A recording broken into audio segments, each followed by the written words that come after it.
ସୀମା ନାମକ ଜଣେ ମହିଳା ତାଙ୍କ ଛୋଟ ପୁଅ ରାହୁଲ ସହ ରହୁଥିଲେ। ତାଙ୍କ ସ୍ୱାମୀ ରୋଜଗାର କରିବା ପାଇଁ ସହରକୁ ଯାଇଥିଲେ। ଏକ ଝଡ଼ ବର୍ଷା ରାତିରେ ବାହାରେ ପ୍ରବଳ ପବନ ଓ ବର୍ଷା ହେଉଥିଲା। ହଠାତ୍ କବାଟରେ ଶବ୍ଦ ହେଲା, ଠକ୍ ଠକ୍ ଠକ୍।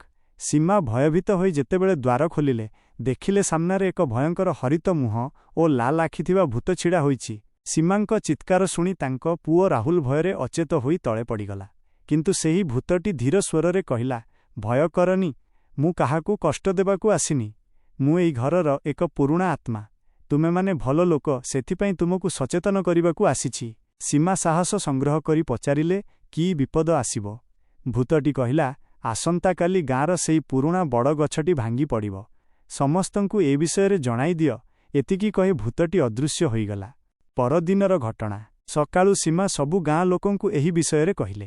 ପ୍ରଥମେ କେହି ବିଶ୍ୱାସ କଲେନି, କିନ୍ତୁ ସତର୍କତା ପାଇଁ ସମସ୍ତେ ଗଛ ନିକଟରୁ ଦୂରେଇ ରହିଲେ। ସନ୍ଧ୍ୟା ସମୟରେ ପ୍ରବଳ ପବନ ହେଲା ଏବଂ ଦେଖୁ ଦେଖୁ ସେହି ବିଶାଳ ଗଛଟି ଭାଙ୍ଗି ପଡ଼ିଲା। ଏହା ଦେଖି ଗାଁ ଲୋକେ ଆଶ୍ଚର୍ଯ୍ୟ ହୋଇଗଲେ। ସେମାନେ ବୁଝିପାରିଲେ ଯେ ସବୁ ଭୂତ ଖରାପ ନୁହନ୍ତି। ସେଦିନଠାରୁ ସମସ୍ତଙ୍କର